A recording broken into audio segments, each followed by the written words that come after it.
എനിക്ക് എൻ്റെ അടുത്തുള്ള സ്നേഹത്തിനേക്കാളും എനിക്ക് ഏറ്റവും കൂടുതൽ പ്രൗഡായിട്ടുള്ളതും ഭയങ്കര ഹാപ്പി ആയിട്ടുള്ളതും എൻ്റെ അച്ഛൻ്റെ അടുത്തും അമ്മയുടെ അടുത്തും എല്ലാവരും കാണിക്കുന്ന സ്നേഹമാണ്. ഇപ്പം പ്രൗഡ് ഫാദർ, പ്രൗഡ് മദർ എന്നൊക്കെ കാണുമ്പോൾ അച്ഛനും അമ്മയ്ക്കാണ് ആ ക്രെഡിറ്റ് എന്നൊക്കെ കാണുമ്പോഴത്തേക്ക് എനിക്ക് ഭയങ്കര സന്തോഷം.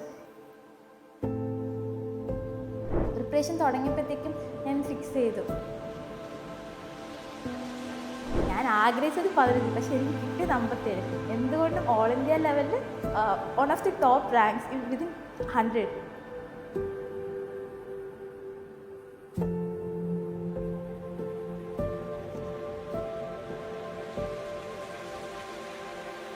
Hello everyone, welcome to Toppers Talk at Fortune ISC.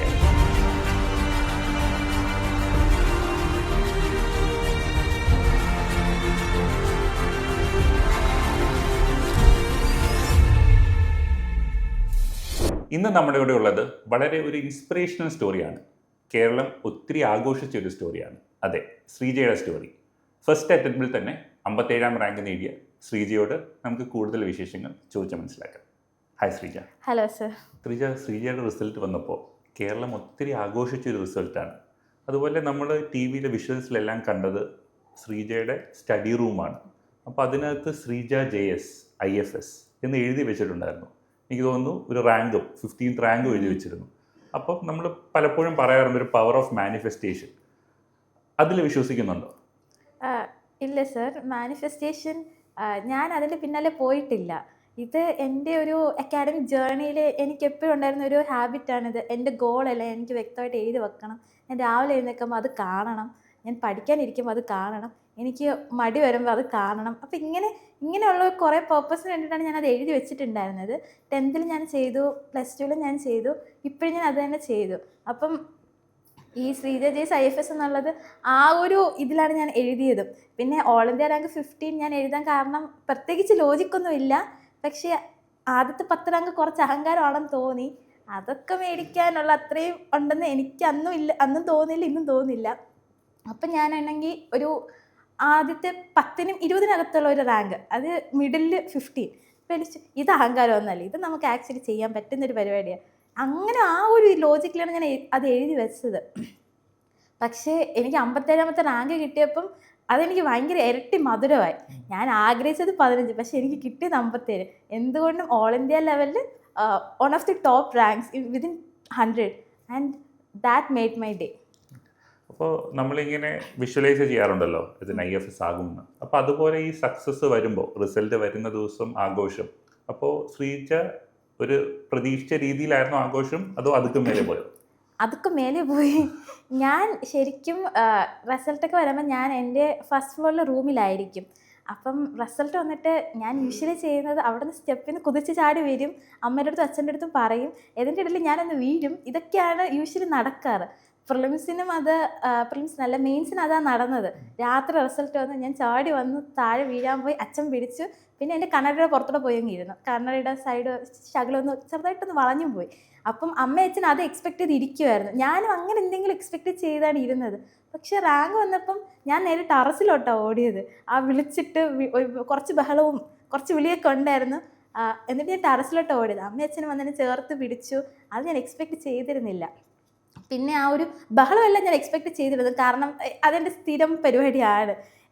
Result കാണുമ്പോഴത്തേക്കും ഒരു ഞെട്ടലും ഒരു വെപ്രാളവും ഒക്കെ, ഇത് ഞാൻ തന്നെ ആണോ എന്നൊരു വിശ്വസിക്കാനൊരു കുറച്ച് സമയം എടുക്കുമല്ലോ, അതൊക്കെ അങ്ങനെ. പക്ഷേ അതിനുശേഷം, ആ റിസൾട്ട് വന്ന നിമിഷത്തിന് ശേഷം ഒത്തിരി സ്നേഹം ശ്രീജയുടെ വഴി വന്നു അല്ലേ?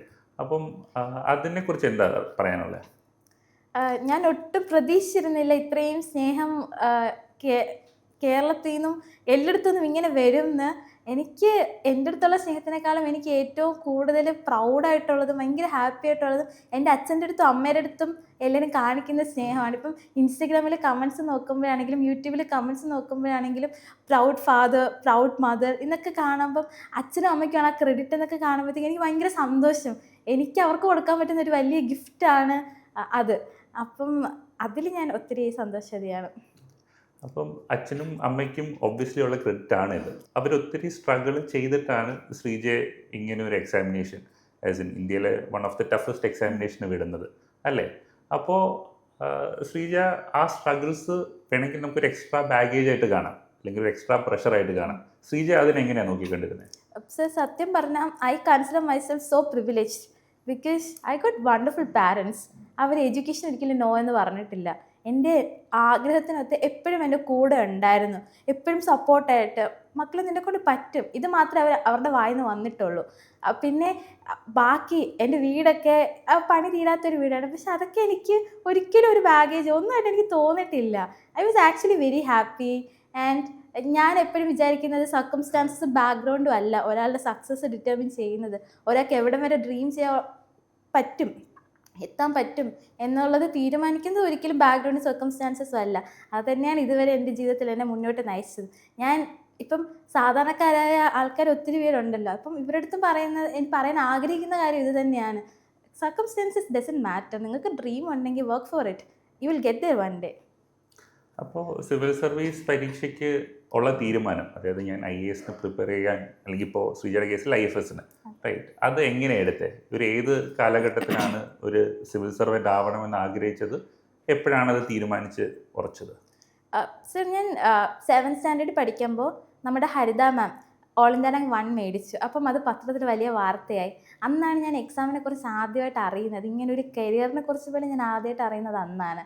അന്ന് ഞാൻ അമ്മയുടെ അടുത്ത് പോയി ചോദിച്ചു അമ്മ എന്തുവാണ് ഈ എക്സാം? അപ്പോൾ അമ്മ എനിക്കന്ന് പറഞ്ഞു തന്നു, ഇതിങ്ങനെ IAS IPS പോലുള്ള കരിയർ പാത്ത് ചൂസ് ചെയ്യാൻ വേണ്ടിയിട്ടുള്ള എക്സാം ആണെന്ന്.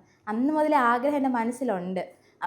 അപ്പോൾ തന്നെ +1 +2 ഹ്യൂമാനിറ്റീസും അങ്ങനെ ഒരു പേർപ്പസ്ഫുൾ ചോയ്സ് ആയിരുന്നു.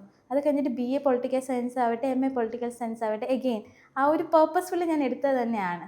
അപ്പം BA ഫൈനൽ ഇയറിലൊക്കെ പഠിക്കുമ്പോഴാണ് ഇൻ്റർനാഷണൽ റിലേഷൻസ് ഒത്തിരി സ്ട്രോങ് ആയിട്ട് നമ്മൾ പഠിക്കുന്നത്. ഇതൊക്കെ പഠിച്ച് വന്നപ്പോഴത്തേക്കും ഡിപ്ലോമസി, ഫോറിൻ പോളിസി എന്നൊക്കെ കേൾക്കുമ്പോഴത്തേക്കും വായിക്കുമ്പോഴത്തേക്കും എനിക്കൊരു പ്രത്യേക ഒരു താല്പര്യം, ഇതിൻ്റെ ആക്ച്വലി എന്തോ നടക്കുന്നത്, നമ്മൾ അതൊന്നും പുറത്തറിയില്ലല്ലോ, നമ്മൾ ഔട്ട്കം ആണല്ലോ അറിയുന്നത്. അപ്പം എനിക്കതിൻ്റെ പാർട്ടാവണമെന്ന് ഭയങ്കര ആഗ്രഹം തോന്നി. അന്ന് എനിക്ക് കോളേജിലൊരു ഡയറി ഉണ്ടായിരുന്നു, അതിപ്പോൾ കയ്യിലില്ല. അതിൽ ഞാൻ ഇങ്ങനെ എഴുതി വെച്ചിട്ടുണ്ട് ശ്രീജ ജെയ്സ് IFS എന്ന്. അപ്പം അന്ന് മുതൽ എൻ്റെ മനസ്സിൽ ഈ ആഗ്രഹം ഉണ്ടെന്നാണ് ഞാൻ മനസ്സിലാക്കുന്നത്. അത് കഴിഞ്ഞ് PG ആയപ്പോഴത്തേക്കും അത് ഭയങ്കരമായിട്ട് സ്ട്രോങ് ആയി. പിന്നെ പ്രിപ്പറേഷൻ തുടങ്ങിയപ്പോഴത്തേക്കും ഞാൻ ഫിക്സ് ചെയ്തു it's going to be IFS, nothing else. പിന്നെ നമ്മൾ പഠിച്ചു, ഇപ്പോൾ നല്ലൊരു റാങ്കിങ് കിട്ടി. ഓക്കെ. അപ്പോൾ സിവിൽ സർവീസിന് ഇറങ്ങിത്തിരിക്കുമ്പോൾ അതിൻ്റെ പ്രോബിലിറ്റി അത്യാവശ്യം കുറവാണ്, റൈറ്റ്? അപ്പോൾ അതിൽ ഒരു റിസ്ക് ഉണ്ട്. അപ്പോൾ ഇത്രയും റിസ്കി ആയിട്ടുള്ളൊരു എക്സാമിന് പോകണോ, അല്ലെങ്കിൽ വേറെ ഏതെങ്കിലും ഒരു പരീക്ഷയോ ജോലിയോ എഴുതിയെടുത്തിട്ട് പിന്നെ പതുക്കെ ട്രൈ ചെയ്താൽ പോരെ? പിന്നെ നമുക്ക് ഫിനാൻഷ്യൽ ചാലഞ്ചസ് ഉണ്ട്, റൈറ്റ്? അപ്പം അങ്ങനെ ഒരു റിസ്ക് എടുക്കണോ എന്ന് ശ്രീജയോ വീട്ടുകാരോ ആലോചിച്ചിട്ടില്ലേ? സർ, ഇത് ഡെഫിനറ്റ്ലി ഒരു റിസ്ക് ഉണ്ട് ഇതിനകത്ത്. നമുക്ക് സക്സസ് പെർസെൻറ്റേജ് <1% ആണ്. പക്ഷേ എൻ്റെ അമ്മയും അച്ഛനും എപ്പോഴും പറഞ്ഞിരുന്നതെന്ന് വെച്ചാൽ, പഠിക്കും മോളെ, നിനക്ക് കിട്ടും, നിനക്ക് എന്തായാലും കിട്ടും.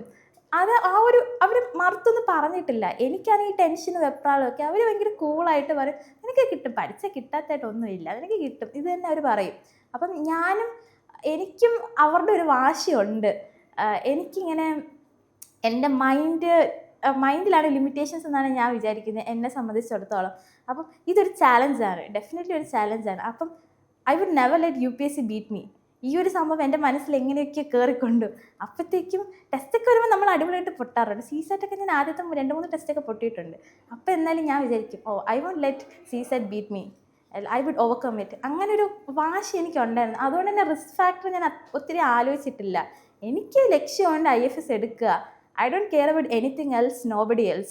I would just go for it and I would do it. ഈ ഒരു വാശി ഉള്ളിലുണ്ടായിരുന്നു. അത് റീഇൻഫോഴ്സ് ചെയ്യാൻ എൻ്റെ പാരൻസും എൻ്റെ ബന്ധുക്കളും എൻ്റെ അടുത്ത് സ്നേഹമുള്ള ഒത്തിരി ആൾക്കാരുണ്ടായിരുന്നു. പിന്നെ നമ്മുടെ ഫോർച്യൂണിലെ മെൻറ്റേഴ്സ് തന്നെ ഫുൾ സപ്പോർട്ടോടെ പുറകിലുണ്ടായിരുന്നു. അപ്പോൾ പിന്നെ പേടിക്കാൻ ഒന്നും ഇല്ലല്ലോ. പിന്നെ എല്ലാത്തിനും ഇവരുടെ പ്രാർത്ഥനയും ദൈവത്തിൻ്റെ ആ ഒരു സഹായം ഉണ്ടെന്ന് ഞാൻ പൂർണ്ണമായിട്ടും വിശ്വസിച്ച് നടന്ന ഒരാളും കൂടെയാണ്. പിന്നെ I just went for it. ഇപ്പോൾ ഈ ഒരു പരീക്ഷ ഫസ്റ്റ് അറ്റംപ്റ്റിൽ തന്നെ ക്രാക്ക് ചെയ്തതാണ് ശ്രീജ. ആൻഡ് ഇതിപ്പോൾ നമ്മൾ പറഞ്ഞ പോലെ ബുദ്ധിയുടെ ഒരു പരീക്ഷയാണ് എന്നാണ് പൊതുവേ പറയാറ്. പക്ഷെ ബുദ്ധിയാണോ അവിടെ ടെസ്റ്റ് ചെയ്യപ്പെടുന്നത്, അതോ ഹാർഡ് വർക്ക് ആണോ, അതോ നമ്മുടെ സ്കിൽസ് ആണോ? എന്താ നമുക്ക് ശരിക്കും വേണ്ടത്? എന്താ ഈ എക്സാമിനേഷൻ ടെസ്റ്റ് ചെയ്യുന്നതാണ് ശ്രീജയ്ക്ക് തോന്നുന്നത്? ഞാനിത് ബുദ്ധിയുടെ എക്സാം അല്ലെന്ന് പറഞ്ഞാൽ നിങ്ങൾ എൻ്റെ അടുത്ത് ചോദിക്കും, താൻ 10ൽ ഫുൾ എ പ്ലസ്, +2ൽ 1200, പിന്നെ കോളേജിൽ ഫസ്റ്റ് ക്ലാസ്, ഇപ്പോൾ ഫസ്റ്റ് അറ്റംപ്റ്റിൽ 24 ഇയേഴ്സിൽ 57 റാങ്ക്. അപ്പോൾ പിന്നെ താൻ പഠിപ്പില്ല എന്ന് പറഞ്ഞാൽ വിശ്വസിക്കാൻ കുറച്ച് പ്രയാസമാണ്. തനിക്ക് ബുദ്ധിയില്ല എന്ന് പറഞ്ഞാൽ കുറച്ച് പ്രയാസമാണ്. പക്ഷേ സത്യം പറഞ്ഞാൽ ഈ എക്സാം എല്ലാം ടെസ്റ്റ് ചെയ്യും. നമ്മുടെ മൊത്തം പേഴ്സണാലിറ്റീനെ ടെസ്റ്റ് ചെയ്യും, നമ്മുടെ കാലിബറിനെ ടെസ്റ്റ് ചെയ്യും, പിന്നെ നമ്മുടെ ആ ഒരു ഫിസിക്കൽ എൻഡ്യൂറൻസിനെ ടെസ്റ്റ് ചെയ്യും. ഫോർ ഇൻസ്റ്റൻസ് പ്രിലിംസ് അതൊരു സ്കിൽ ട്രെയിനിങ്ങിന് ഏറ്റവും ബെസ്റ്റ് ആയിട്ടുള്ളൊരു എക്സാം എന്ന് എനിക്ക് തോന്നിയിട്ടുണ്ട്. നമ്മൾ എത്ര കാണാപ്പാഠം പഠിച്ച പോയാലും പ്രിലിംസ് ഒരു കാലത്ത് പാസ്സാവാൻ പോകുന്നില്ല. അത് പഠിക്കുന്നത് വേസ്റ്റാണ്. ഇതിന് നമ്മൾ എത്ര കണ്ടൻറ് ഉണ്ടെങ്കിലും നമുക്കറിയാമെന്നുള്ളൊരു 5 to 6 ക്വസ്റ്റ്യൻസ് ആയിരിക്കും ഡയറക്റ്റ് ഹിറ്റ് നമുക്ക് കിട്ടുന്നത്. ബാക്കിയെല്ലാം നമ്മുടെ എല്ലാ ലോജിക്കും നമ്മൾ അപ്ലൈ ചെയ്യണം. ഞാനൊക്കെ കുറേ പൊട്ട ലോജിക്കൊക്കെ അപ്ലൈ ചെയ്ത് കറക്റ്റ് ആക്കിയിട്ടുണ്ട്. അപ്പം അത് ആ സമയത്ത് ആ 2 മണിക്കൂറിൽ അങ്ങനെ ചിന്തിക്കാനും ആ ക്ലൂ എല്ലാം തപ്പിയെടുക്കുന്നത് അതൊരു സ്കില്ല് തന്നെയാണ്. അടുത്ത CSAT സത്യം പറഞ്ഞാൽ ഞാൻ സ്ട്രാറ്റജി കാരണം പാസ്സായ ആളാണ്. എനിക്ക് എൻ്റെ മൈൻഡിലുണ്ട് 80 ക്വസ്റ്റ്യൻസ് ഒന്നും ഞാൻ ചെയ്യാൻ പോകുന്നില്ല. ഞാൻ പേപ്പർ ഈസിയാണ് 48 ചെയ്യും, പേപ്പർ പാടാണ് 44ൽ ഞാൻ നിർത്തും, കൂടുതൽ പോകത്തില്ല. ആക്ച്വൽ എക്സാം ഞാൻ 45 ചെയ്തു. ഇതിനകത്ത് ഞാൻ കോംപ്രിഹെൻഷനിൽ മോർ ഫോക്കസ് കൊടുക്കും, 40 മിനിറ്റ്സിൽ അത് തീർക്കും. എന്നിട്ട് ബാക്കി എനിക്ക് ചെയ്യാൻ പറ്റുന്നത് മാത്രമേ ഞാൻ ചെയ്യുള്ളൂ. അതുതന്നെ എൻ്റെ പ്രഷർ കുറേ ഈസി ചെയ്തു. അപ്പം ഈ ഒരു സ്ട്രാറ്റജി കേട്ട് സ്വയം വരിക, മെൻറ്റേഴ്സിൻ്റെ സജഷൻസൊക്കെ അതുപോലെ ഇംപ്ലിമെൻറ്റ് ചെയ്യുക, ഇമ്പ്രൂവ്മെൻറ്റ് ഉണ്ടാക്കുക, അതും ഡെഫിനറ്റ്ലി ഇറ്റ്സ് എ സ്കിൽ. മെയിൻസിൽ വരുമ്പോഴും സെയിം തിങ്. അതും കാണാതെ പഠിച്ചിട്ട് പോയി ഒന്നും നടക്കത്തില്ല എന്നാണ് എൻ്റെ ഒരു അസസ്മെൻറ്റ്. കാരണം കുറേ പഠിച്ച് വായിച്ചിട്ടൊക്കെയാണ് പോയത്. ക്വസ്റ്റ്യൻ പേപ്പർ കണ്ടപ്പോഴത്തേക്ക് ഇതുവരെ കണ്ടിട്ടില്ലാത്ത ചോദ്യങ്ങൾ, ഇതുവരെ കണ്ടിട്ടില്ലാത്ത ടേംസ്, അപ്പം ഇരുന്ന് ആൻസർ ഉണ്ടാക്കുക, അതും ഒരു സ്കില്ലാണ്.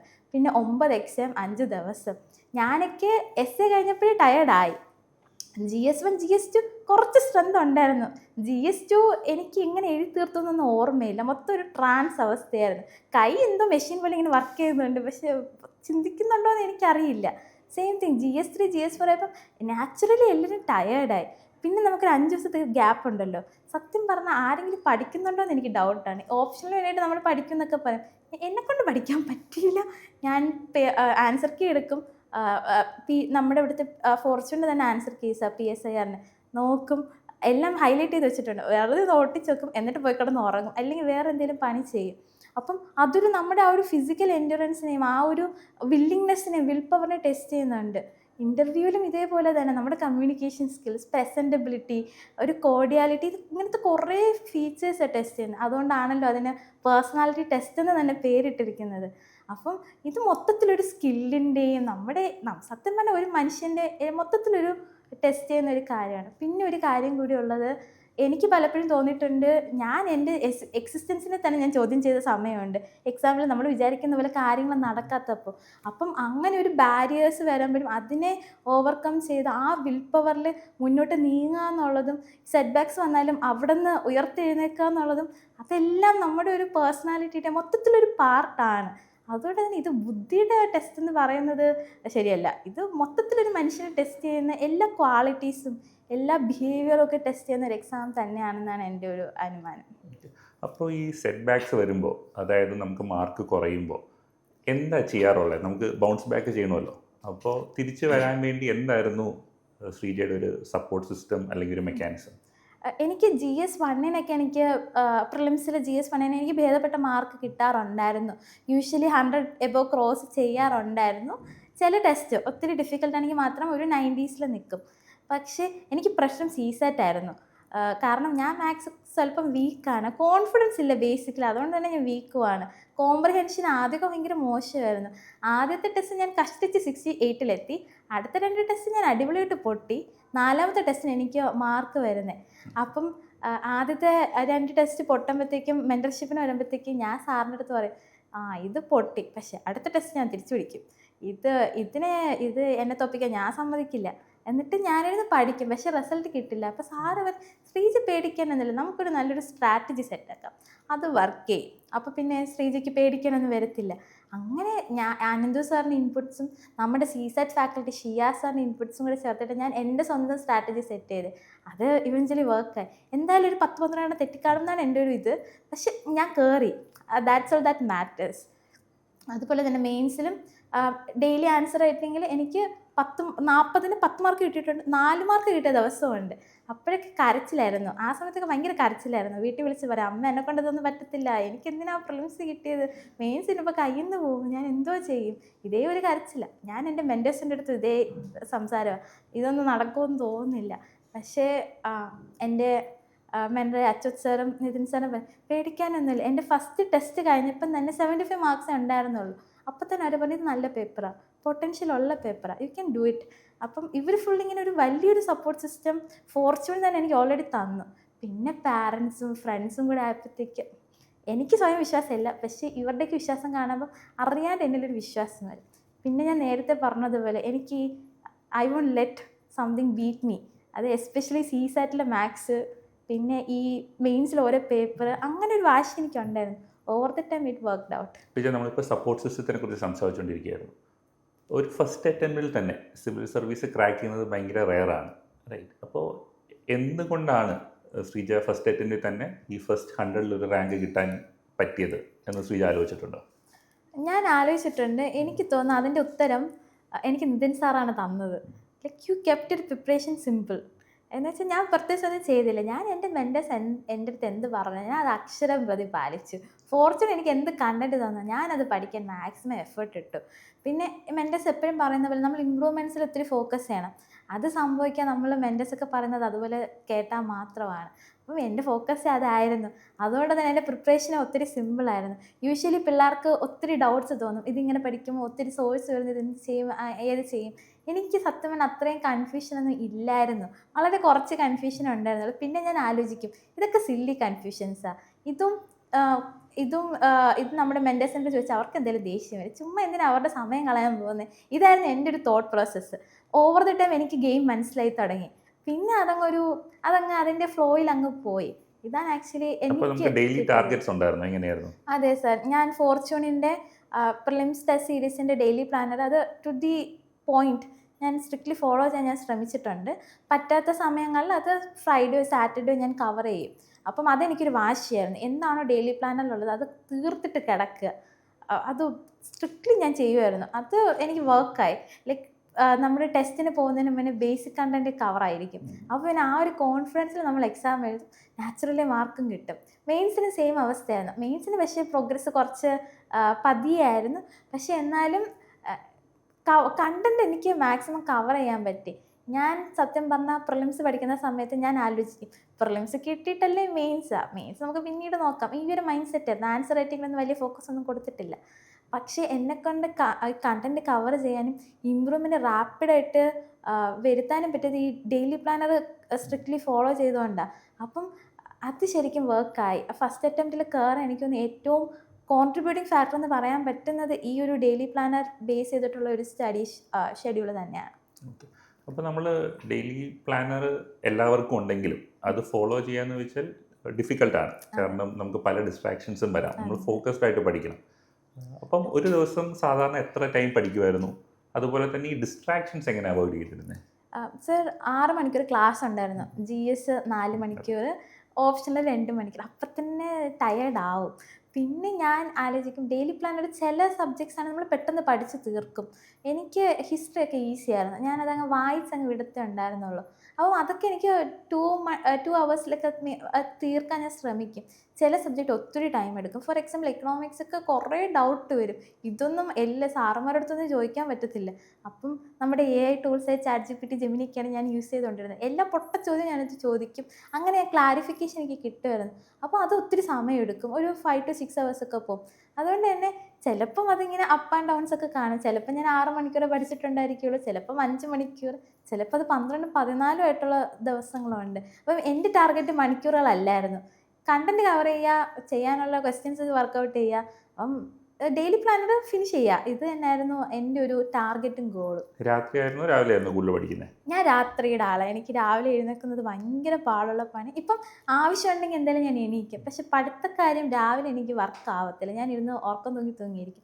പക്ഷേ രാത്രി 3 മണിയാണോ 4 മണിയാണോ 5 മണിയാണോ എനിക്കൊരു പ്രശ്നമില്ല, ഞാൻ ഇരിക്കും. ഇതാണ്. എന്നിട്ട് രാവിലെ ലേറ്റായിട്ട് എണീക്കും. അതുകൊണ്ട് പക്ഷെ എന്നാലും രാത്രി ഞാൻ ഭയങ്കര ആക്റ്റീവായിരുന്നു. ഓക്കെ. നമ്മൾ നേരത്തെ പ്രിലിംസിനെ കുറിച്ചും മെയിൻസിനെ കുറിച്ചും കാര്യമായി സംസാരിച്ചു. ഇൻ്റർവ്യൂവിനെ കുറിച്ച് സംസാരിച്ചില്ല. റൈറ്റ്. ഒരു ഭയങ്കര രസമുള്ള ഒരു ഏരിയ ആണ് ഇൻ്റർവ്യൂ എന്ന് പറയുന്നത്, U P S C interview. അപ്പോൾ ആ actual U P S C ഇൻ്റർവ്യൂവിലെ എക്സ്പീരിയൻസിനെ കുറിച്ചൊന്ന് പറയാമോ? ശ്രീജയുടെ മെൻറ്ററായിരുന്ന അച്ചു പറഞ്ഞിരുന്നു, ഒന്ന് രണ്ട് തമാശ പറഞ്ഞിരുന്നു ഇൻ്റർവ്യൂ ബോർഡിനോടൊന്ന്, അതെന്തായിരുന്നു? സർ ആക്ച്വലി എനിക്ക് ഇൻ്റർവ്യൂ ഭയങ്കര മെമ്മറബിൾ ആയിട്ടുള്ള എൻജോയബിൾ ആയിട്ടുള്ള ഒരു എക്സ്പീരിയൻസ് ആയിരുന്നു. എനിക്ക് സംസാരിക്കാൻ ഭയങ്കര ഇഷ്ടമാണ്. അപ്പം വീട്ടിൽ എന്നെ ചലപ്പത്തിന്ന് വിളിക്കും. അപ്പം ഇൻ്റർവ്യൂ പ്രിപ്പറേഷൻ്റെ സമയത്ത് ഞാനത് ഓൺ ചെയ്യാൻ തുടങ്ങി. ആക്ച്വലി ഞാനൊരു ചലപ്പത്തിയാണ്, പുറത്തും അകത്തും ഇറ്റ് ഡസൻറ്റ് മാറ്റർ. അപ്പം അങ്ങനെ ഒരു കോൺഫിഡൻസ് എനിക്ക് ഉണ്ടായിരുന്നു. ഞാൻ സംസാരിച്ച് പിടിച്ച് നിൽക്കുന്നു. എൻ്റെ മെൻറ്റേഴ്സ് എൻ്റെ അടുത്ത് പറയുമായിരുന്നു, you are fine, nothing to worry about. ആ ഒരു കോൺഫിഡൻസോടെ ഞാൻ ഉള്ളിലോട്ട് കയറുന്നത്. അപ്പം ആൾക്കാരൊക്കെ എന്നെ ഇങ്ങനെ നോക്കും, എന്നിട്ട് പറയും, അറിയാമെന്നുള്ളവരൊക്കെ പറയും, പേടിക്കാനൊന്നുമില്ല, ഈ ഒരു കോൺഫിഡൻസോടെ ഉള്ളിലോട്ട് പൊക്കോന്ന് പറയും. അപ്പം ഞാൻ റൂമിനകത്തോട്ട് കയറിയപ്പോൾ തന്നെ മൊത്തത്തിലൊരു ഭയങ്കര വെൽക്കമിങ് ആയിട്ടുള്ളൊരു ബോർഡായിരുന്നു. അപ്പം തന്നെ എനിക്ക് അപ്പോഴേ മനസ്സിലായി, ഇത് നല്ല ബോർഡാണ്, ഇത് നമ്മൾ പൊളിക്കും എന്ന് പറഞ്ഞിട്ട് അകത്തോട്ട് കയറുന്നത്. അപ്പം തന്നെ അനുരാധ മാമായിരുന്നു ചെയർ. ആദ്യത്തെ ചോദ്യം തന്നെ, തിരുവനന്തപുരത്ത് നിന്ന് എന്തുകൊണ്ട് ചെന്നൈയിലോട്ട് പോയി? അപ്പം ഞാൻ ആൻസർ അതിന് പറഞ്ഞതെന്ന് വെച്ചാൽ, ഞാനൊരു പഠിപ്പിസ്റ്റായിരുന്നു, ഒരു ഇൻട്രോവേർട്ടായിരുന്നു. അപ്പം എനിക്ക് എന്നെ തന്നെ മനസ്സിലാക്കാനും പുതിയ കാര്യങ്ങൾ എക്സ്പ്ലോർ ചെയ്യാനാണ് ഞാൻ ചെന്നൈ ചൂസ് ചെയ്തത്. പിന്നെ അവിടുന്ന് അതിൽ നിന്ന് പിടിച്ചാണ് ഫ്രണ്ടിലോട്ട് കോൺവെർസേഷണലായിട്ട് തന്നെ അതങ്ങ് പോവുമായിരുന്നു. അപ്പം ബാക്ക് ടു ബാക്ക് ക്വസ്റ്റ്യൻസ് ഉണ്ടായിരുന്നു. അപ്പം ഓൾമോസ്റ്റ് 30 മിനിറ്റ്സിൽ എനിക്കൊരു 35 to 37 ക്വസ്റ്റ്യൻസ് എനിക്ക് കിട്ടി. അതുപോലെ തന്നെ ഏറ്റവും ഞാൻ തമാശ പറഞ്ഞ കാര്യങ്ങളൊന്ന് പറയുവാണെങ്കിൽ, ഒരു മെമ്പർ, 5th മെമ്പർ ചിപ്സ് കഴിക്കുമായിരുന്നു. അപ്പം ചിപ്സ് കഴിക്കുകയല്ല, ചിപ്സ് ഫ്രണ്ട് ഇരിക്കുമായിരുന്നു. ചിപ്സ് എടുത്തു, എന്നിട്ട് ചോദിച്ചു, കേരളത്തിൽ നിന്ന് ഈ സാധനം ഡൽഹി വരെ വന്നു, ഇതിൻ്റെ സ്വാദിൻ്റെ പ്രത്യേകത എന്താ, ഇത് എന്തുവാ സംഭവം? അപ്പം ഞാൻ പറഞ്ഞു, സാർ, ചില ആൾക്കാർ അതിൽ കുറച്ച് ഉപ്പ് മുന്നിട്ടിടാറുണ്ട്, മുളക് പൊടി ഇടാറുണ്ട്, അപ്പോൾ ഇങ്ങനെയൊക്കെ ചേർക്കുമ്പോഴത്തേക്കും അതിൻ്റെ സ്വാദ് കൂടും. എന്നിട്ട് ഞാൻ പറഞ്ഞു, നമ്മുടെ തേങ്ങ എണ്ണയാണ്, അപ്പം അതിനൊരു പ്രത്യേക സ്വാദുണ്ട്, അതുകൊണ്ടാണ് ഇതിന് ടേസ്റ്റ് കൂടുതൽ. അപ്പോൾ സാറ് ചോദിച്ചു, നിങ്ങൾ എണ്ണയിൽ എന്തെങ്കിലും ചേർക്കാറുണ്ടോ എന്ന് ചോദിച്ചു. ഞാൻ പറഞ്ഞു, എണ്ണയിലൊന്നും ചേർക്കാറില്ല സാർ, അത് നമ്മുടെ കേരളത്തിൻ്റെ സ്വന്തം തേങ്ങയിലുണ്ടാക്കിയ തേങ്ങ എണ്ണയാണ്, അത് കേരളത്തിൻ്റെ സ്വാദാണെന്ന് പറഞ്ഞു. അപ്പോഴത്തേക്കും അവർ ചിരിക്കാൻ തുടങ്ങി. പിന്നെ ഉള്ള രണ്ടാമത്തെ മൊമെൻ്റ് എന്ന് പറയുന്നത്, ഞാൻ ഇൻ്റർവ്യൂ കഴിഞ്ഞിട്ട് ചെയർ പറഞ്ഞു, all the best Sreeja, your interview is over.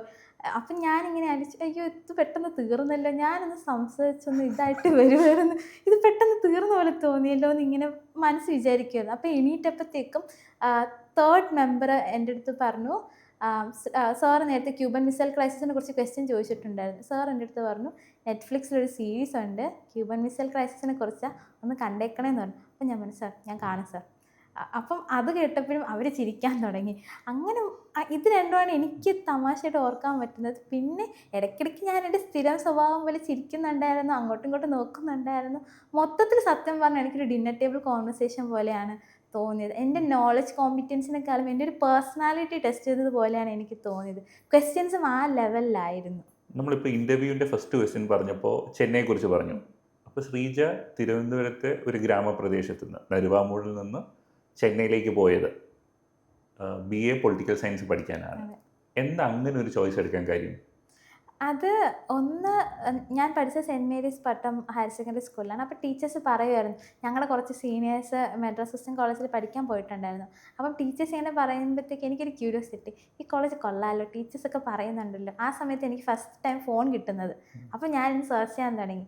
അപ്പോൾ നോക്കിയപ്പോൾ ചെന്നൈയാണ്, അടുത്താണ്, പിന്നെ അടിപൊളി കോളേജാണ്, ഭയങ്കര കൾച്ചറലി ഭയങ്കര എക്സ്പോഷറുള്ള കോളേജാണ്, ഒരു പൊളി കോളേജാണെന്ന് എനിക്ക് നെറ്റിൽ സെർച്ച് ചെയ്തപ്പോൾ മനസ്സിലായി. ഡൽഹി പോകാൻ വലിയ താല്പര്യം എനിക്കില്ലായിരുന്നു. അപ്പോൾ ഞാൻ എൻ്റെ പാരൻസിൻ്റെ അടുത്ത് പോയി പറഞ്ഞു, എനിക്ക് ചെന്നൈയിൽ പോകണം. അപ്പം എൻ്റെ ഗോളെന്ന് പറയുന്നത്, ഞാൻ ഇവിടെ ഇരുന്നങ്ങ് പോകും. അത് ഓൾറെഡി ഇൻട്രോവേർട്ടാണ്. അപ്പം പ്രത്യേകിച്ച് അങ്ങനെ എക്സ്പോഷറൊന്നും അതിൻ്റെ പുറകെയൊന്നും പോകാത്ത ഒരു ടിപ്പിക്കൽ പഠിപ്പി ടൈപ്പാണ്.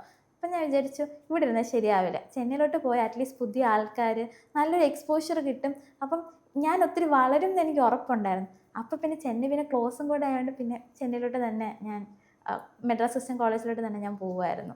എങ്ങനെ ഉണ്ടായിരുന്നു മദ്രാസ് ക്രിസ്ത്യൻ കോളേജ് എക്സ്പോഷർ? എങ്ങനെ അത് ശ്രീജ ആസ് എ പേഴ്സണെ ചേഞ്ച് ചെയ്ത്? മദ്രാസ് ക്രിസ്ത്യൻ കോളേജ് എൻ്റെ ഒരു അഭിപ്രായത്തിൽ പൊളി കോളേജായിരുന്നു. ഞാനായത് സത്യം പറഞ്ഞാൽ കോളേജിൽ വെച്ചിട്ടാണ്. എനിക്ക് വാക്കുകൊണ്ട് എക്സ്പ്രസ് ചെയ്യാൻ പറ്റത്തില്ല ആ കോളേജ് എന്നെ എങ്ങനെയൊക്കെ മാറ്റിമറിച്ചു എന്നുള്ളത്. കാരണം ഡിപ്പാർട്ട്മെൻറ്റിൽ ഞാൻ ഒത്തിരി ആക്റ്റീവ് ആവുന്നത് എൻ്റെ PG 2 വർഷമാണ്. അപ്പം ഫാക്കൽറ്റിക്ക് ഫുൾ സപ്പോർട്ടായിരുന്നു. അവർ ഭയങ്കര സ്നേഹമുള്ള ഫാക്കൽറ്റിയാണ് ഞങ്ങളുടേത്. എല്ലാവരും ഈച്ച് ആൻഡ് എവരി ഫാക്കൽറ്റി. അപ്പം ഫുൾ സപ്പോർട്ടായിരുന്നു. ഡിപ്പാർട്ട്മെൻറ്റിലൊക്കെ അത്രയും സ്നേഹം. കുട്ടികളാണെങ്കിലും സീനിയേഴ്സ് ആണെങ്കിലും എല്ലാവരും ഭയങ്കര സ്നേഹമായിരുന്നു. അതൊക്കെ ഒരു ഫാമിലി വൈബായിരുന്നു. പിന്നെ ഏറ്റവും പ്രത്യേകമായിട്ട് ഞാൻ പറയേണ്ടത് എൻ്റെ BA ഞാൻ മാർട്ടിൻ ഹാളിലായിരുന്നു സ്റ്റേ ചെയ്തുകൊണ്ടിരുന്നത്. അപ്പോൾ ഫസ്റ്റ് ഇയർ നമ്മൾ പോകുമ്പോഴത്തേക്കും നമ്മൾ എല്ലാ പരിപാടിയിലും നമ്മൾ പാർട്ടിസിപ്പേറ്റ് ചെയ്യും. നമ്മുടെ ഫ്രണ്ട്സ് എല്ലാം എല്ലാത്തിനും ഭയങ്കര ആക്റ്റീവായിട്ട് നിൽക്കുമ്പോൾ നമുക്ക് പിന്നോട്ട് വലിയാനൊരു ഓപ്ഷൻ ഇല്ല. അപ്പം സ്പോർട്സ് ആവട്ടെ, ഡാൻസ് ആവട്ടെ, പാട്ടാവട്ടെ എല്ലാത്തിനും ഫ്രണ്ടിൽ കാണും. പ്രത്യേകിച്ചൊന്നും അറിയത്തൊന്നുമില്ല. പക്ഷെ എന്നാലും നമ്മൾ പോയി നിൽക്കും. എസ്പെഷ്യലി ഞാൻ ഫുട്ബോളിലൊക്കെ ഞാൻ പാർട്ടായിരുന്നു. അത് എനിക്ക് കളിക്കാനൊന്നും അറിയത്തൊന്നുമില്ല. പക്ഷേ പ്രാക്ടീസിന് ഞാൻ റെഗുലറായിട്ട് പോകുമായിരുന്നു. അപ്പം അങ്ങനെ എങ്ങനെയോ ഞാൻ അവിടെ എത്തിപ്പെട്ടു. പക്ഷെ ഭയങ്കര ഫണ്ണായിരുന്നു. ഞങ്ങളുടെ കോച്ചുമാർ 2 ചേട്ടന്മാർ അവർ അടിപൊളിയായിരുന്നു. പിന്നെ ഫ്രണ്ട്സ് ആണെങ്കിലും ഭയങ്കര രസമായിരുന്നു. പ്രത്യേകിച്ചൊന്നും അറിയത്തില്ല. എക്സ്പീരിയൻസിന് വേണ്ടി പോകുന്നതാണ്. അപ്പം അത് അവസാനം അങ്ങനെ കുറേ കാര്യങ്ങൾ ട്രൈ ഔട്ട് ചെയ്തു. ഇപ്പം ഫോർ എക്സാമ്പിൾ ഡാൻസ് ആണെങ്കിലും ഞാൻ അങ്ങനെ പെട്ടെന്ന് ദേഹമൊന്നും അനങ്ങുന്ന ആളൊന്നും അല്ല ഈ ഡാൻസിൻ്റെ എസ്പെഷ്യലി. പക്ഷേ 3rd ഇയറിൽ ഞാൻ എൻ്റെ മാർട്ടിൻ ഹാളിൽ ലിറ്റററി ആൻഡ് ഡിബേറ്റിംഗ് സെക്രട്ടറിയായി. അപ്പം നമ്മൾ ഒത്തിരി കാര്യങ്ങൾ ചെയ്യും. അതിലൊന്നാണ് ഹോളിഡേയിൽ വരുമ്പോഴത്തേക്ക് ക്യാബിനറ്റ് സ്റ്റുഡൻറ്റ് ലീഡേഴ്സാണ് അവിടുത്തെ. അവർ 5 മെമ്പേഴ്സ് ഉണ്ടായിരുന്നുള്ളൂ. 5 പേര് ഡാൻസ് ചെയ്യണം. അപ്പം എനിക്കാണെങ്കിൽ ഡാൻസിൻ്റെ ABCD അറിയത്തില്ല. അപ്പം ഞാൻ എന്ത് ചെയ്യുമെന്ന് ഇങ്ങനെ ആലോചിച്ചിരിക്കുമായിരുന്നു. അപ്പോൾ ആ സമയം നല്ല തിരക്കുള്ള സമയമായിരുന്നു. അപ്പോൾ ഒരു രാത്രി കൊണ്ടാണ് നമ്മൾ പ്രാക്ടീസ് ചെയ്യുന്നത്. എൻ്റെ കൂടെയുള്ളവരെല്ലാം അടിപൊളി ഡാൻസേഴ്സ്. എനിക്കാണെങ്കിൽ ഒന്നും അറിയത്തുപോലുമില്ല. അപ്പം ഇവരെല്ലാവരും കൂടെ പ്രാക്ടീസ് ചെയ്തപ്പോൾ ഞാൻ നല്ല ഫണ്ണാണല്ലോ എന്ന് പറഞ്ഞ് പ്രാക്ടീസ് ചെയ്തു. ആദ്യമൊക്കെ എനിക്കൊരു ഹെസിറ്റേഷൻ ഉണ്ടായിരുന്നു. പക്ഷേ എന്നാലും ഇനിയിപ്പം ഒഴിഞ്ഞു മാറാൻ പറ്റത്തില്ല. അതുകൊണ്ട് പിന്നെ ഞാൻ പ്രാക്ടീസിനൊക്കെ കൂടെ നിൽക്കുമായിരുന്നു. And on the day holiday നടക്കുമ്പോൾ ഞങ്ങൾ 5 പേര് സ്റ്റേജിലുണ്ട്. എൻ്റെ ചുറ്റുമുള്ളതെല്ലാം അടിപൊളി ഡാൻസേഴ്സ്. ഞാനവിടെ നിൽക്കുക. അവർ ചെയ്യുന്നത് നോക്കി എന്തൊക്കെയോ കോപ്രായത്തിനും കാണിക്കുന്നുണ്ട്. ഫ്രണ്ടിൽ 400+ ആൾക്കാർ ചീഫ് ഗസ്റ്റൊക്കെ ഇരിക്കുക. അപ്പോഴത്തേക്കും ഞാൻ എന്തൊക്കെയോ കാണിച്ച് കൂട്ടുന്നുണ്ട്. പിന്നീടാണ് ഞാൻ അറിയുന്നത് സ്ക്രീൻ വെച്ചിട്ടുണ്ടായിരുന്നു സൈഡിൽ. ക്യാമറ ഫുള്ളി എന്നെ തന്നെ ഫോക്കസ്ഡ് ആയിരുന്നു മോസ്റ്റ് ഓഫ് ദി ടൈം. പിന്നെ എല്ലാവരും പറഞ്ഞു Sreeja you are so cute എന്നൊക്കെ. ഞാൻ ആലോചിക്കുന്നു ഇതുപോലെ എംബാരസിങ് മൊമെൻ്റ് ഇനി വരാനില്ല. എല്ലാവരും അറിഞ്ഞു എനിക്ക് ഡാൻസ് കളിക്കാൻ അറിയത്തില്ല, ഞാൻ ഫുള്ള് കോമഡി പീസാണെന്ന്. പക്ഷെ എന്നാലും അതൊക്കെ ഇപ്പം ആലോചിക്കുമ്പം ഇനി തിരിച്ചു പോകാൻ പറ്റാത്ത സമയങ്ങളാണല്ലോ ഇതെല്ലാം കഴിഞ്ഞു പോയതെന്ന്. പിന്നെ beautiful friendships I got from MCC. അത് ഇപ്പോഴും ഇത്രയും വർഷമായിട്ടും ഇവരെല്ലാവരും കൂടെയുണ്ട്. ഇപ്പം റിസൾട്ട് വന്നപ്പോഴും എല്ലാവരും ഒരുപോലെ സന്തോഷത്തിലാണ്. അങ്ങനെ MCC സത്യം പറഞ്ഞാൽ one of the best colleges in the country. And especially ഒത്തിരി ഇതുപോലെ ട്രാൻസ്ഫോർമേഷൻ സ്റ്റോറീസ് ഞാൻ കോളേജിൽ നിന്ന് കേട്ടിട്ടുണ്ട്. അപ്പോൾ ചെന്നൈയിൽ മാസ്റ്റേഴ്സ് ചെയ്തതിന് ശേഷം പിന്നെ തിരുവനന്തപുരത്ത് തന്നെ തിരിച്ചു വന്ന് സിവിൽ സർവീസ് പ്രിപ്പറേഷൻ ഫോർച്യൂണിൽ തുടങ്ങണം, ആ തീരുമാനത്തിലേക്ക് എങ്ങനെ എത്തിയത്? സർ അത് PG ഫൈനൽ ഇയർ ആയപ്പോഴത്തേക്ക് ഫൈനൽ സെമസ്റ്ററിൽ ഞാൻ നെറ്റ് ക്ലിയർ ചെയ്തു. അസിസ്റ്റൻറ്റ് പ്രൊഫസറിനാണ് ഞാൻ ക്വാളിഫൈ ചെയ്തത്. അപ്പം അമ്മ എൻ്റെ അടുത്ത് ചോദിച്ചു അടുത്ത് എന്താ പ്ലാനെന്ന് ചോദിച്ചു. അപ്പം ഇത് കുറേ നാളായിട്ടുള്ള ആഗ്രഹമാണ്, അത് അമ്മയ്ക്കും അച്ഛനും ഒക്കെ അറിയാം. അപ്പം എനിക്കൊരു ഫുൾ ടൈം പ്രിപ്പറേഷൻ ആദ്യം തുടങ്ങാൻ ഹെസിറ്റേഷൻ ഉണ്ടായിരുന്നു. കാരണം ഫീസ്, പിന്നെ ഇൻകം സോഴ്സ് ഇല്ല, അങ്ങനെയൊക്കെ കുറച്ച് വറീസ് ഉണ്ടായിരുന്നു. അപ്പം എൻ്റെ അമ്മയും അച്ഛനും പറഞ്ഞു അതൊന്നും പേടിക്കേണ്ട ആവശ്യമൊന്നുമില്ല, ഇപ്പം നീ സ്ട്രെയിറ്റ് ഔട്ട് ഓഫ് കോളേജാണ്, പഠിക്കണം എന്നുള്ളൊരു മെൻറ്റാലിറ്റി ഇപ്പോൾ ഉണ്ട്. ഈ ശ്രമത്തിൽ ഫുള്ളങ്ങ് ഇറങ്ങിക്കഴിഞ്ഞാൽ നേടാൻ പറ്റുന്നതേ ഉള്ളൂ. അപ്പം അവർ പറഞ്ഞു കാശൊക്കെ സമയം എത്തിക്കോളും, പേടിക്കാനൊന്നുമില്ല. അപ്പം പിന്നെ ഞാനും ആലോചിച്ചു, ലൈക്ക് വളരെ യങ്ങാണ്, 22 മാത്രമേ ആയിട്ടുണ്ടായിരുന്നുള്ളൂ. അപ്പോൾ ആലോചിച്ചു നേരത്തെ സർവീസ് കയറാം ഫസ്റ്റ് അറ്റംപ്റ്റ് ആണെങ്കിൽ. പിന്നെ ഇപ്പം ആ ഒരു പഠിക്കണം എന്നുള്ളൊരു ആ ഒരു ആഗ്രഹമൊക്കെ ഉള്ള സമയം കൂടെയാണ്. അപ്പോൾ പിന്നെ ഉഴപ്പാണ്ട് പഠിക്കാം എന്നുള്ളൊരു ഒരു കോൺഫിഡൻസ് അച്ഛനമ്മയും തന്നു. അങ്ങനെയാണ് ഞാൻ പിന്നെ ഫോർച്യൂണിലോട്ട് എത്തുന്നത്. ആ സമയത്ത് ഫോർച്യൂണിൻ്റെ അഡ്വർടൈസ്മെൻറ്റ്സ് തന്നെയായിരുന്നു മേജർ സോഴ്സ്. അപ്പം എനിക്ക് ഒത്തിരി ഇഷ്ടപ്പെട്ട സംഭവം എന്ന് പറയുന്നത് ഓരോ കുട്ടി അക്കാഡമിയിൽ ഏത് കാര്യത്തിനാണ് വന്നതെന്ന് കൃത്യമായിട്ട് മെൻഷൻ ചെയ്യുന്നുണ്ടായിരുന്നു. ഇൻ്റർവ്യൂ ഗൈഡൻസ് ആണെങ്കിൽ അത് സ്പെസിഫിക്കലി മെൻഷൻ ചെയ്യുന്നുണ്ടായിരുന്നു. അപ്പം ഇതൊക്കെ എനിക്കൊരു അട്രാക്ഷനായിരുന്നു. പിന്നെ ആ സമയത്ത് ടോപ്പേഴ്സിൻ്റെയൊക്കെ വീഡിയോസൊക്കെ കാണാനിടയായി. പിന്നെ ഞാൻ ആലോചിച്ചു, വെബ്സൈറ്റിലൊക്കെ ഞാൻ കയറി നോക്കിയായിരുന്നു. അപ്പം ഞാൻ പിന്നെ ആലോചിച്ചു ഫോർച്യൂൺ സംഭവം പൊളിയാണ്, നമുക്ക് എന്തായാലും അങ്ങോട്ട് ജോയിൻ ചെയ്യാം, ബാക്കി നമുക്ക് വരുന്നിടത്ത് വെച്ച് കാണാം. എന്തായാലും ഫാക്കൽറ്റീസൊക്കെ കണ്ടിട്ട് എല്ലാവരും നല്ല ക്വാളിഫൈഡ് ആയിട്ടുള്ള ടീച്ചേഴ്സ് ആണെന്ന് തന്നെയാണ് തോന്നുന്നത്. ഞാൻ പിന്നെ ഒന്നും മറുത്തൊന്നും ആലോചിച്ചില്ല, വീട്ടിൽ പറഞ്ഞു. അപ്പോൾ പാരൻസിന് ഭയങ്കര സന്തോഷമായി ഫോർച്യൂണിൽ ജോയിൻ ചെയ്യുന്നുണ്ടല്ലോ എന്ന് കേട്ടപ്പോഴത്തേക്ക്. പിന്നെ മറുത്തൊന്നും ആലോചിച്ചില്ല, നേരെ ഫോർച്യൂണിൽ ജോയിൻ ചെയ്തു.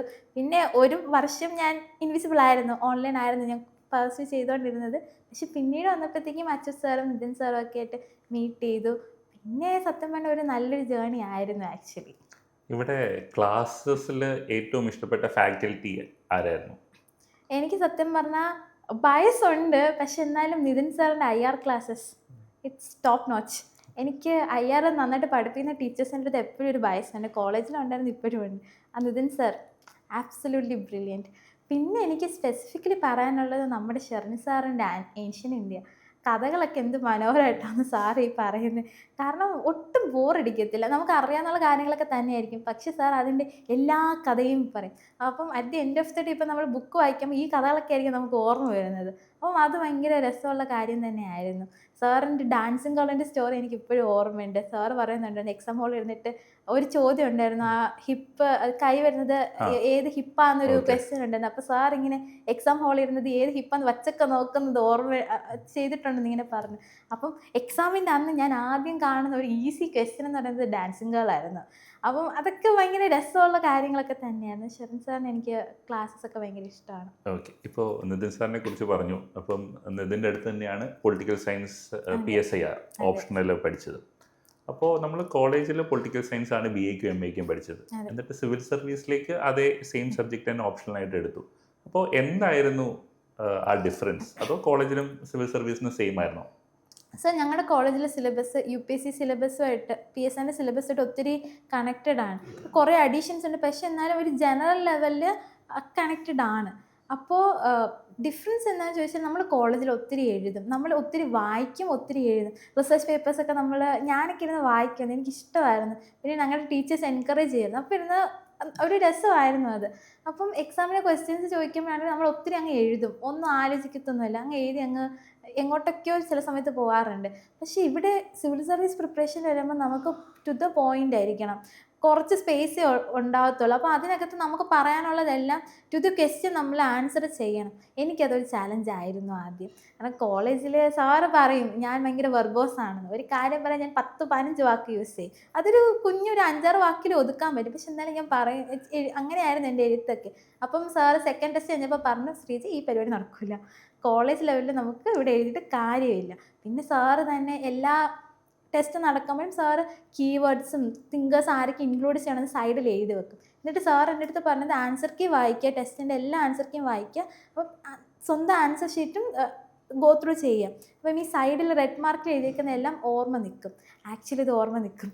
കാരണം ക്വസ്റ്റ്യൻ പേപ്പർ കണ്ടപ്പോഴത്തേക്കും 2 ടെസ്റ്റിൻ്റെ പഠിച്ച് ആൻസർ കീയിലുള്ള ക്വസ്റ്റ്യൻസ് ഒക്കെ അതുപോലെ കണ്ടു. ഞാൻ ആക്ച്വലി ഭയങ്കര സന്തോഷത്തോടെയാണ് ക്വസ്റ്റ്യൻ പേപ്പറൊക്കെ തുറന്ന് നോക്കി. പിന്നെ അങ്ങ് എഴുത്തായിരുന്നു. ആ സാറ് പറഞ്ഞിട്ടുള്ള കീവേഡ്സും തിങ്കേഴ്സൊക്കെ എവിടെയൊക്കെ എഴുതാൻ പറ്റുന്നുണ്ടോ എല്ലായിടത്തും ഞാൻ എഴുതി തീർക്കുമായിരുന്നു. അപ്പം അതൊരു ആ ഒരു ഡിഫറൻസ് നമുക്ക് പെട്ടെന്ന് മനസ്സിലാവില്ല. പക്ഷേ ഇറ്റ്സ് ആക്ച്വലി ദെയർ. പിന്നെ എനിക്കിത് കുറച്ചുകൂടി ഡെപ്തിൽ പോകാനുള്ളൊരു ഓപ്പർച്യൂണിറ്റിയും കൂടെ ആയിരുന്നു. നമ്മൾ കോളേജിൽ ഞങ്ങളൊക്കെ കോവിഡ് ബാച്ചിലെ ആൾക്കാരാണ്. അപ്പം ഞങ്ങൾ അത്രയും ഡെപ്തിലൊന്നും പോയിട്ടില്ല. തിങ്കേഴ്സൊക്കെ നമ്മൾ പഠിക്കും. പക്ഷേ ഇവിടെ വരുമ്പോൾ നമ്മൾ കുറച്ചുകൂടി ഡീറ്റെയിൽ ആയിട്ടും ഒരു സ്പെസിഫിക് കൈൻഡ് ഓഫ് വേയിൽ നമ്മൾ ഡീറ്റെയിൽ ആയിട്ട് പഠിക്കും. നമ്മൾ കൃത്യമായിട്ടുള്ള കാര്യം മനസ്സിലാക്കി പഠിക്കും. കോളേജിൽ നമ്മൾ ഒത്തിരി ആർട്ടിക്കിൾസ് വായിക്കും. ചിലപ്പോൾ നമ്മൾ ഗ്രാസ്പ് ചെയ്യും, ചിലപ്പോൾ നമ്മളൊന്നും ചെയ്യത്തില്ല. പക്ഷെ ഇവിടെ നമ്മൾ ഗ്രാസ്പ് ചെയ്യും. നിതിൻ സാറിന് അത് പഠിപ്പിച്ച് കൊടുക്കാനൊരു നല്ലൊരു സ്പെസിഫിക് ടാലൻ്റ് ഉണ്ട്. എനിക്കത് ഭയങ്കര ഇഷ്ടമാണ്. സാറിൻ്റെ ക്ലാസ്സസ് കേട്ടുകൊണ്ടിരിക്കാൻ ഭയങ്കര ഇഷ്ടമായിരുന്നു. ശ്രീജ, നമ്മൾ 1-2 പ്രാവശ്യം പറഞ്ഞു 12th വരെ ഭയങ്കര പഠിപ്പിയായിരുന്നു, റൈറ്റ്? അപ്പം ആ ഒരു പഠിക്കുന്ന ശീലം അത് കൊച്ചിലെ തൊട്ട് എങ്ങനെയാണ് ഒരു ഹാബിറ്റായി ഇംബൈബ്ഡ് ആയത്? സാർ കൊച്ചിലെ എൻ്റെ അമ്മ ആയിരുന്നു എന്നെ അടുത്തിരുത്തി പഠിപ്പിച്ചുകൊണ്ടിരുന്നത്. പിന്നെ ഓവർ ദി ടൈം അച്ഛൻ്റെ കഷ്ടപ്പാടിൻ്റെയൊക്കെ റിയാലിറ്റി മനസ്സിലാക്കി തുടങ്ങിയപ്പോഴത്തേക്കും എനിക്ക് മനസ്സിലായി എഡ്യൂക്കേഷനാണ് ഏറ്റവും വേണ്ടത്. വിദ്യാധനം സർവ്വധനാൽ സമ്പന്നം എന്നൊരു ചൊല്ലുണ്ടല്ലോ, അത് ശരിക്കും ഞാൻ ജീവിതത്തിൽ മനസ്സിലാക്കിയ ഒരാളാണ്. കാരണം അവർ അമ്മയും അച്ഛനും എഡ്യൂക്കേഷൻ അത്രയും ഇമ്പോർട്ടൻസ് കൊടുത്തു. ഞങ്ങളുടെ അടുത്ത് നോ പറഞ്ഞിട്ടില്ല എഡ്യൂക്കേഷൻ്റെ കാര്യത്തിൽ. അപ്പം അതുകൊണ്ട് തന്നെ അവർക്ക് സന്തോഷം ഉണ്ടാക്കുന്ന കാര്യം എന്ന് പറയുന്നത് ഞങ്ങൾ നന്നായിട്ട് പഠിക്കുന്നത്. അപ്പം ഞാനങ്ങനെ പഠിച്ചു തുടങ്ങി. പിന്നെ എനിക്ക് പഠിക്കാൻ ഇഷ്ടമായിരുന്നു. പുതിയ കാര്യങ്ങൾ മനസ്സിലാക്കുന്നു, നല്ല മാർക്ക് മേടിക്കുന്നു, ഒപ്പം നമ്മൾ നല്ലൊരു വ്യക്തിയും കൂടെ ആയി മാറുന്നു. അതൊക്കെ പഠിക്കുന്ന കൂടെ നാച്ചുറലി സംഭവിക്കുന്ന കാര്യങ്ങളാണ്. നമ്മൾ പ്രത്യേകിച്ച് ചെയ്യുന്നൊന്നുമില്ല. അതുകൊണ്ട് തന്നെ ചെറുപ്പത്തിൽ അങ്ങനെ ഒരു ശീലം മാതാപിതാക്കൾ ആദ്യം വളർത്തിയെടുത്തു. പിന്നെ അത് നാച്ചുറലി ഞാൻ തന്നെ ആ വഴിയിലോട്ട് പോയി. പിന്നെ അങ്ങനെയാണ് ഈ പഠിപ്പി എന്നുള്ള ആ ഒരു ഇതിലോട്ട് വരുന്നത്. പക്ഷേ MCസിലോട്ട് പോയപ്പോഴത്തേക്കും കൈൻഡ് ഓഫ് അതെല്ലാം ബ്രേക്കായി. ഇപ്പം അത്യാവശ്യം പറഞ്ഞാൽ ഞാനൊരു എക്സ്ട്രോവേർട്ടിനെ പോലെ ആയിട്ടുണ്ട്. എനിക്ക് സംസാരിക്കുമ്പോൾ നല്ല എനർജിയൊക്കെ കിട്ടാറുണ്ട്. മകൾ ശ്രീജ ചെറിയ നാൾ മുതൽ തന്നെ നല്ലോണം പഠിക്കുകയും നല്ല മിടുക്കിയായിരിക്കുകയും ചെയ്യുന്നു. ചെറിയ ക്ലാസ് മുതൽ എന്ന് വെച്ചാൽ LKG മുതൽ 9ാം ക്ലാസ് വരെയും ഞാൻ തന്നെയാണ് അടുത്തിരുന്ന് എല്ലാം പറഞ്ഞു കൊടുക്കുന്നത്. അവരനുസരിച്ച് അവൾ കേട്ട് പഠിക്കുകയും ചെയ്യുമായിരുന്നു. 10ാം ക്ലാസ്സിൽ ഫുൾ A+ വാങ്ങുകയും പിന്നെ +2-ന് മുഴുവൻ മാർക്ക് വാങ്ങുകയും പിന്നെ മദ്രാസ് ക്രിസ്ത്യൻ കോളേജിൽ പോയി UGയും PGയും കഴിഞ്ഞു. അതിനുശേഷം വന്ന് സിവിൽ സർവീസിന് വേണ്ടി പഠിക്കണമെന്ന് പറഞ്ഞു അങ്ങനെ ഫോർച്യൂൺ അക്കാഡമി ചേരുകയും അവിടെ നിന്ന് നല്ല ഒരു കോച്ചിങ് അവൾക്ക് കിട്ടി. അതിലൂടെ അവൾ നല്ലൊരു റാങ്ക് അവൾക്ക് കൈവരിക്കാൻ കഴിയുകയും ചെയ്തു. അതുപോലെ പരന്ന വായനയുള്ള ഒരാളാണോ? ഏതെങ്കിലും ഒരു പെർട്ടിക്കുലർ ബുക്ക് ഇൻസ്പയർ ചെയ്യുകയോ ശ്രീജയുടെ ഫിലോസഫിയെ ഷേപ്പ് ചെയ്യുകയോ അങ്ങനെ എന്തെങ്കിലും ചെയ്തിട്ടുണ്ടോ? അതെ സർ, ഞാൻ ഈ ഇടയ്ക്കാണ് സറ്ററിക്കൽ ഫിക്ഷനിൽ എത്തുന്നത്. അപ്പം എനിക്ക് ആ ജോണറിൽ എനിക്ക് ഒത്തിരി ഇഷ്ടമുള്ളൊരു ബുക്ക് ജൊനാസൻ്റെ the 100-year-old man who climbed out of the window and disappeared എന്നൊരു ബുക്കാണ്. ഞാൻ ടൈറ്റിലിൻ്റെ പേര് അതാണോന്ന് കൃത്യമായിട്ട് ഞാൻ ഓർക്കുന്നില്ല. പക്ഷേ ഇതാണ് ആ ബുക്കിൻ്റെ ഒരു സിമിലർ ടൈറ്റിൽ എനിക്ക് ഓർക്കാൻ പറ്റുന്നത്. അതിലൊരു വയസ്സായ ഒരു മനുഷ്യനെ കുറിച്ചിട്ടാണ്. ആ മനുഷ്യൻ്റെ ആ ഒരു ഫിലോസഫി അത് എൻ്റെ ഫിലോസഫിയാണ് ഏറെക്കുറെ. കാരണം ആ പുള്ളി പറയുന്നുണ്ട് things are what ever they are and what ever happen will happen. നമുക്കൊന്നും ചെയ്യാൻ പറ്റത്തില്ല. കൺട്രോൾ ചെയ്യാൻ പറ്റുന്നത് കൺട്രോൾ ചെയ്യുക. ഇത് തന്നെയാണ് എൻ്റെയും ജീവിതത്തിൽ ഞാൻ അപ്ലൈ ചെയ്യാൻ ശ്രമിച്ചിട്ടുള്ളത്. ടെൻഷൻ ഓവർ തിങ്കിങ് എല്ലാം ഉണ്ട്. പക്ഷേ at the end of the day ഒരു പോയിൻ്റ് ആകുമ്പോഴത്തേക്ക് ഞാൻ തന്നെ ആ ഒരു സമാധാനത്തിലെത്തും. ചില കാര്യങ്ങൾ നമുക്ക് കൺട്രോൾ ചെയ്യാം, ചില കാര്യങ്ങൾ നമ്മുടെ കയ്യിലില്ല. അത് നമ്മൾ കണ്ടറിഞ്ഞ് ഡീൽ ചെയ്യുക. നമുക്കല്ലാണ്ട് വേറൊന്നും ചെയ്യാൻ പറ്റത്തില്ല. അപ്പം അങ്ങനെയാണ് ആ ഒരു ഫിലോസഫി എസ്പെഷ്യലി എന്നെ ഹെൽപ്പ് ചെയ്തത് UPSC പ്രിപ്പറേഷൻ ജേർണിയാണ്. കാരണം വളരെയധികം അൺസർട്ടനിറ്റി ഉള്ളൊരു എക്സാമാണത്. അപ്പം അത് എനിക്ക് തോന്നുന്നു ഇനിയും അത് തന്നെ ആയിരിക്കും എന്നെ നയിക്കാൻ പോകുന്നതെന്ന് ഞാൻ വിശ്വസിക്കുന്നു. നമുക്ക് almost back to the first question പോവുകയാണ്. എപ്പോഴാണ് ശ്രീജ JS IFS എന്ന് വീട്ടിൽ എഴുതിയിട്ടത്? ഞാൻ മെയ് 2024 അത് എഴുതിയത്. ഫോർച്യൂണിൽ ജോയിൻ ചെയ്തു. കഴിഞ്ഞിട്ട് മെയ് 14 ആണെന്ന് തോന്നുന്നു നമുക്ക് ഫാബി മാമിൻ്റെ ഒരു ടോപ്പ് സ്റ്റോക്ക് ഉണ്ടായിരുന്നു. മാം ഫസ്റ്റ് അറ്റംപ്റ്റിൽ 71st റാങ്ക് മേടിച്ച ഒരു ഇൻസ്പിറേഷണൽ ഫിഗറാണ്. അപ്പം എനിക്കും ഇങ്ങനെ ഒരു ഇൻസ്പിറേഷൻ കിട്ടി, എനിക്ക് ഫസ്റ്റ് അറ്റംപ്റ്റിൽ കയറണം എന്ന്. അപ്പം ഞാൻ അന്ന് എഴുതി വെച്ചതാണ് ശ്രീജ JS IFS ഫസ്റ്റ് അറ്റംപ്റ്റിൽ തന്നെ എനിക്ക് കയറണം. പിന്നെ ഞാൻ ഇതും എഴുതി വെച്ചു, ഞാൻ ഈ എക്സാം ജീവിതത്തിൽ ഒറ്റ വട്ടം എഴുതത്തുള്ളൂ ആൻഡ് 2025-2026 ഞാൻ IFS കൊണ്ടേ വരത്തുള്ളൂ. എന്നിട്ട് ഞാൻ താഴെ എഴുതി വെച്ചു get back to study you lazy buffoon. ഞാൻ ഇങ്ങനെയൊക്കെയാണ് എനിക്കൊരു ഇൻസ്പിറേഷൻ കൊടുക്കാറ്. അപ്പം അതിപ്പം സാക്ഷാത്കരിക്കപ്പെട്ടു എന്നുള്ളതിൽ ഒത്തിരി സന്തോഷമുണ്ട്. ശ്രീജ ഇപ്പം ഒത്തിരി പേർക്ക് ഇൻസ്പിറേഷനാണ്. ശ്രീജയ്ക്ക് ഒരു ഫസ്റ്റ് ടൈം ആസ്പിറൻറ്റിനോട് അല്ലെങ്കിൽ ഈ ജേർണി തുടങ്ങണോ വേണ്ടിയോ എന്ന് ആലോചിച്ച് നിൽക്കുന്ന ഒരാളോട് എന്തായിരിക്കും അഡ്വൈസ് കൊടുക്കാനുള്ളത്? സോ ഞാൻ എപ്പോഴും പറയുന്നത് പോലെ ഇങ്ങനൊരു ഡ്രീം ഉണ്ടെങ്കിൽ you should just go for it. മറുത്തൊന്നും ആലോചിക്കരുത്, ജസ്റ്റ് ഗോ ഫോർ ഇറ്റ്. കാരണം എന്നെ സംബന്ധിച്ചിടത്തോളം ഞാൻ ഈ പരിപാടിക്ക് ഇറങ്ങിയില്ലായിരുന്നെങ്കിൽ ഞാൻ റിഗ്രറ്റ് ചെയ്യുമായിരുന്നു. അത് എൻ്റെ അടുത്ത് പല ആൾക്കാരും പറഞ്ഞിട്ടുണ്ട്, നീ എന്തായാലും റിഗ്രറ്റ് ചെയ്യും. അത് എനിക്കും തോന്നിയിട്ടുണ്ട് സത്യമാണെന്ന്. അതുകൊണ്ട് തന്നെ പറയാനുള്ളത് ഡ്രീം ഉണ്ടെങ്കിൽ you should just go for it. Like ഒരു മെൻറ്റേഴ്സിനെ നിങ്ങൾക്ക് കിട്ടും, ടീച്ചേഴ്സിനൊക്കെ കിട്ടും. അവർ പറയുന്ന സജഷൻസൊക്കെ ഓപ്പൺ മൈൻഡഡ് ആയിട്ട് എല്ലാം അക്സെപ്റ്റ് ചെയ്യുക. നിങ്ങൾക്ക് അപ്ലൈ ചെയ്യാൻ പറ്റുന്നത് അപ്ലൈ ചെയ്യുക, ഇമ്പ്രൂവ്മെൻറ്റിൽ ഫോക്കസ് ചെയ്യുക. പിന്നെ ഡിറ്റാച്ച് ഫ്രം ദ റിസൾട്ട്. അത് പറയാൻ ഭയങ്കര ഡിഫിക്കൽട്ടാണ്. എനിക്കും അത് ചില സമയത്ത് ഒട്ടും പറ്റിയിട്ടില്ല. പക്ഷേ എന്നാലും എനിക്ക് തോന്നുന്നു ഈ ഡിറ്റാച്ച്മെൻറ്റ് ഫ്രം ദ റിസൾട്ട്സ് എന്നുള്ളൊരു ഭയങ്കര ക്രൂഷ്യലായിട്ടൊരു ഫാക്ടറാണ്. പകരം നമ്മൾ ഫോക്കസ് ചെയ്യേണ്ടത് ഡേ ടു ഡേ ഇമ്പ്രൂവ്മെൻറ്റ്, പിന്നെ ഒരു പേഴ്സണാലിറ്റി ഡെവലപ്മെൻറ്റ്, ഇതിലൊക്കെയാണ്. ഞാൻ സത്യം പറഞ്ഞാൽ ടെൻഷൻ എല്ലാം ഉണ്ടായിട്ടുണ്ട്. എനിക്ക് 3 പാനിക് അറ്റാക്കൊക്കെ മെയിൻസ് പഠിക്കുന്ന സമയത്തൊക്കെ ഉണ്ടായിട്ടുണ്ട്. പക്ഷേ എന്നാലും കൗണ്ട്ലെസ് സ്ലീപ്ലെസ് നൈറ്റ്സ് എല്ലാം ഉണ്ടായിട്ടുണ്ട്. എൻ്റെ മെൻറ്റേഴ്സിനൊക്കെ ഞാൻ രാത്രി 3 മണിക്കൊക്കെ ഡിസ്റ്റർബ് ചെയ്തിട്ടുണ്ട്. പക്ഷേ എനിക്ക് തോന്നുന്നു ഞാൻ ഈ പ്രോസസ്സ് എൻജോയ് ചെയ്ത ഒരാളാണ്. From May 2024 till here I literally enjoyed the entire preparation journey. ഓരോ ദിവസം പുതിയ കാര്യങ്ങൾ പഠിക്കുന്നു, നമ്മുടെ ക്യൂരിയോസിറ്റി അങ്ങനെ പീക്കിലെത്തുന്നു, പിന്നെ കുറേ എക്സ്പീരിയൻസസ് ഒക്കെ കേൾക്കുന്നു, കുറേ ഫ്രണ്ട്സിനൊക്കെ ഉണ്ടാക്കുന്നു. ഇതൊക്കെ എനിക്ക് ഭയങ്കര എക്സൈറ്റിംഗ് സാധനമായിരുന്നു. അപ്പം എനിക്ക് പറയാനുള്ളത് this is an exciting journey. പക്ഷേ ചോയ്സ് നിങ്ങളുടെ മാത്രമാണ്. നിങ്ങൾക്ക് ഇതൊരു എക്സൈറ്റിംഗ് ജേർണി ആക്കാം, ഇല്ലെങ്കിൽ നിങ്ങൾക്ക് ഇതൊരു ഹെല്ലിഷ് ജേർണി ആക്കാം. എന്താ ചെയ്യേണ്ടതെന്ന് നിങ്ങൾ തന്നെ സ്വയം തീരുമാനിക്കണം. പിന്നെ ഉള്ളതെന്ന് പറഞ്ഞാൽ നമുക്ക് ടോപ്പേഴ്സിനൊക്കെ നമുക്ക് അഡ്വൈസ് തരാൻ പറ്റും. ടീച്ചേഴ്സിന് നിങ്ങൾക്ക് അഡ്വൈസ് തരാൻ പറ്റും, ടിപ്സൊക്കെ ചിലപ്പം പറഞ്ഞു തരാൻ പറ്റും, സ്ട്രാറ്റജീസ് പറയാൻ പറ്റും. പക്ഷെ നിങ്ങളുടെ സ്വന്തം സ്ട്രാറ്റജി അത് നിങ്ങൾ തന്നെ കണ്ടുപിടിക്കണം. നമുക്ക് ജസ്റ്റ് എയ്ഡ് ചെയ്യാനേ പറ്റത്തുള്ളൂ, ജസ്റ്റ് അഡ്വൈസ് കൊടുക്കാനേ പറ്റത്തുള്ളൂ. നിങ്ങൾ വർക്ക് ചെയ്യണം. വർക്ക് ചെയ്യേണ്ട സമയത്ത് അയ്യോ എനിക്ക് മാർക്ക് കിട്ടുന്നില്ല, അയ്യോ ഈ സോഴ്സ് ശരിയല്ല, നമുക്ക് വേറെ സോഴ്സിൻ്റെ പിന്നാലെ പോകാം, ഇതൊക്കെ ആലോചിക്കുന്നത് വെറും വേസ്റ്റാണ്. അതാ ഞാൻ പറഞ്ഞത്, പ്രിപ്പറേഷൻ സിമ്പിളാക്കി വെക്കുക. Just do your work and just go for it. ഇത്രേ പറയാനുള്ളൂ. എനിക്ക് തോന്നുന്നു അത് തന്നെയാണ് ഏറ്റവും കോർ മെസ്സേജ്. പ്രിപ്പറേഷൻ വളരെ സിമ്പിളായിട്ട് വയ്ക്കുക. പക്ഷെ അതിൽ തന്നെ ഒരു മാസ്റ്റർ ക്ലാസ് ആണ് ശ്രീജയുടെ ലൈഫ്, ശ്രീജയുടെ സ്റ്റോറി. അത് പലർക്കും ഇനി അങ്ങോട്ടൊരു പാഠപുസ്തകമായിരിക്കും. And all the best for the journey. Thank you so much.